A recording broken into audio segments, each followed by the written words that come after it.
Welcome back, everyone. Today we're going to talk about the PTS for the update 36 DLC coming as Q4 for the Elder Scrolls Online. Now, if you have paid attention to this new update or the potential update, we've got patch notes already. This is only week one, so things could dramatically change, but this is a fresh change of pace. Usually, we get a massive flood of combat changes. And then people complain about the combat changes. They have to be nitpicked and changed all the way through and blah-de-blah-de-blah. There's big meltdowns. You get the idea. You've seen it all before. Well, this time, a little different. There are very few combat changes. There is a major change to one of the skills for the Templar, which I'll go over in another video. There are a couple of passive changes to the Warden, which we're going to go over today. And that's about it. Vigor got slightly altered, a couple of bits here and there, but most of it is actually fixes. So you don't have to stress about your build needing to change every 5 seconds. They've already decided what they're going to do with the combat stuff, and it's just minor alterations, literally minor alterations over time. Yes, I know one of the CP nodes got altered, but that's about it. It's barely anything there. We've got some new sets, very cool, but here is an issue.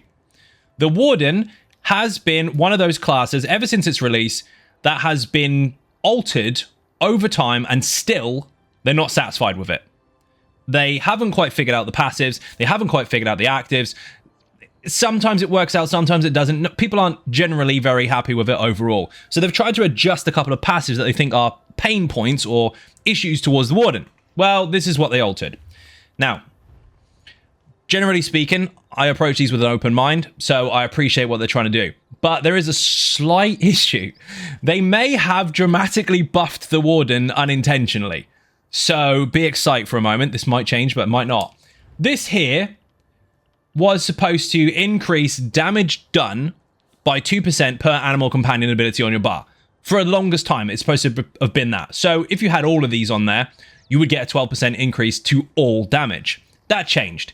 In the current update, update 35 on live, this of course gives you a penetration bonus, which is a bit poo. The reason it's not very good is because if you're wearing medium armor, great, you've got a penetration bonus. Nice, we need that. But if you're a Magicka build, here's the problem.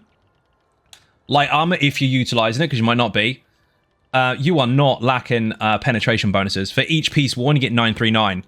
So what you would find if you were a heavy build or heavily invested into light armor build, you would already cap out in nearly every single situation that you're in a group without even having this. So you would end up stacking negative effects, essentially. Unless you're in PvP, of course, and you're up against maybe someone really tanky, then you can strip more resistances. But in PvE, it felt like you were really struggling. Versus the medium armor builds. It felt like you were just stacking stuff that didn't stack. Then they altered it again for crit damage. Okay, so we're on the right track here. They're altering it to give everyone kind of a level playing field, regardless of build. But we've kind of got crit damage in the Nightblade. We've got crit damage in the Templar. We've got crit chance on the Necromancer. We're kind of same. So while this is a welcome change versus what we have, I don't think they've quite nailed it yet. But it will do for now. We'll see what happens on the PTS. If it's good, great, it'll go live. If it sucks, it won't. Here's the other problem. This is two things. One, a massive buff. Two, slight break in the design for the game. So the game is designed any class, any race, any role. Any guild line, any weapon line, you are not restricted. You can use anything you like on any class in the game. And they encourage that. And they always have done. However, with this particular update, while some classes may do more fire damage or more poison damage or more lightning damage or more ice damage, that's an aesthetic for the class, yes, you can still use any weapon you want. They pigeonholed the Warden. I know we want to do ice damage. Everyone loves ice damage. Great. We haven't quite figured out how to make that work because the passives to ice damage in the Destro skill line, if you're using a destruction staff, cover protection. So here, if you look at Trifocus, you get a damage shield for heavy attacking with an ice staff. You get block mitigation for holding a light staff with this passive. And of course, this one here, if you absorb damage with a damage shield, you get Magicka back. So the ice stuff is very protective versus the flame that does direct damage, or, well, single target damage, in fact, and the lightning stuff that does AoE. Heavy attack from the Inferno staff is higher, single target, obviously, because that's how it's applied, and the lightning staff gives AoE. Great. Flame, ice staff again, protection. But what have they done? Would you choose a flame staff for single target stuff? Sure. Would you choose a lightning staff for AoE stuff? Of course you would. But which one would you use for the Warden? Well, quite frankly, fucking none. What they've done is they've given you a bonus here that increases all of the damage you do, regardless of weapons you use, by 2%. For all damage. Nice. But what they've also done now is made it so that if you're wielding an ice staff, bear with me because I do like the ice staff, you will get 10% increased damage for everything you do. So, here's the problem. Destruction staff. Increased single target abilities by 10% if you use a flame staff. Obviously, that does contribute towards extra damage if you have a DK in your group, because obviously you get the extra there. But we'll go flat here. Imagine you don't have a DK in your group. 10% increase to single target. So all your AoE abilities are not buffed by this. Then you look at the lightning staff. Increase area of effect abilities by 10%. So your single target is not affected by this. The ice staff on the Warden is going to give you both of those passives. Why in the land of shit would you even bother with a flame staff or a lightning staff? Sure, you could argue that you want more fire if you are doing loads of fire damage. Sure, you could argue that you might want more AoE so you can heavy attack with a lightning staff. But if you're not considering those two variables there, you wouldn't pick another weapon. And you most certainly wouldn't be picking a bow because you'll have 2% increase instead of 10 overall. You wouldn't pick dual wield, blah, blah, blah, blah, blah. Some people might choose to, but why would you? Because common sense would dictate take the most damage you can get. So that it feels like they've pigeonholed the Warden into ice staff or nothing. There's another problem with that. As well as achieving massive damage output, which is great, we do want that for ice, as well as achieving both 10% to direct in single target, AoE, the lot, we've also benefited from the block mitigation bonuses, and if you heavy attack, you get the damage shield. So not only are we doing more damage with the ice staff than any of the two weapons combined, because it affects all your skills, but we've also got the tankiness behind it as well. So we have higher damage output than ever before, and higher survival than ever before, with no friggin' negatives. The only negative you're ever going to have on this is if you take this passive here, your block mitigation bonuses obviously do kick in, but if you take this, then of course your blocking with the damage shield bonus will cost magicka instead. If you are a magicka Warden, you're used to using your stam bar for that. If you're a stamina Warden, you're used to using your stamina bar to block with anyway. So if you just switch resources, you probably could still maintain that indefinitely.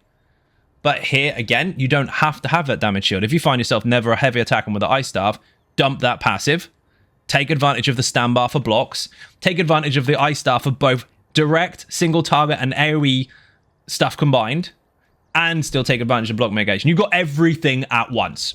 So that, while it's very, very nice to explore, and I'm glad they're aiming in the right direction for ice damage, unfortunately that considers all, and it puts us in a situation where we are probably too strong by choosing one weapon rather than giving us the options to choose multiples. And one more thing. This is actually a benefit, but it is OP as fuck. So, Arctic Blast applies a stun initially.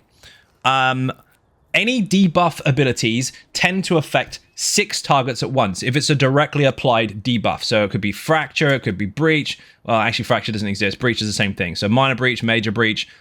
Chilled if it's an actual effect that applies on cast, anything like that, any status effects, whatever, affects 6 targets. This has been altered. The initial casting of it can apply a stun, but it used to count on a certain amount of ticks to do a stun. What they've done now is they've allowed for the stun to attach itself initially, but the rest of it, since it lasts so long, they've removed the cap. Now, this doesn't apply chilled guaranteed, but it does have a higher status effect. So basically, you have uncapped amount of targets that could, if you're lucky, apply chilled. If you know how this works, the ice staff applies brittle if something is chilled. So we've got defensive bonuses, we've got damage bonuses. We can apply chilled for a very long period of time if we're lucky, right? Well, it's a bit more than luck. Look at the debuffs on these enemies. 1 skill. Chilled, chilled, chilled, chilled, chilled, chilled, chilled, chilled. With one skill. It will fall off occasionally, but it's very high chance. Now, if you stack this, obviously, with your other chilling ability, which also has a higher status chance, depending on your health and all that kind of stuff, you can basically hold brittle all day long without even trying. So that is a big, big buff in area of effect for big stacks of enemies, whether it be PvE or PvP, if people are applying crit damage to the target. The duration is insane. The ability to hit multiple targets is insane. You've got that alongside, if you haven't paid attention to these already, extra crit damage against things that are chilled. So if you chill something, you got crit damage. If you hold an ice staff, you've got more damage. If you hold an ice staff, you've got more protection. If you use this skill, you buff everyone, and it's fucking nuts. The Warden, at the moment, on update 36, is powerful as hell. I do think they're going to adjust it. I'm happy that they're in the right direction, if you know what I mean, towards ice damage. But I do think they pigeonholed us into choosing that weapon or nothing. And in doing so, that may do one of two things. It may hinder people's choices as to which weapon they prefer, because it would make sense to do more. And also, it may make DPSs in PvP and PvE way too tanky. But we'll see. Let me know what you think in the comment section below. And stay tuned, because soon I'll be going over a video about the Templar and how that has been updated as well. Don't forget to hit that subscribe button. And of course, I will see you in the next video. Bye-bye.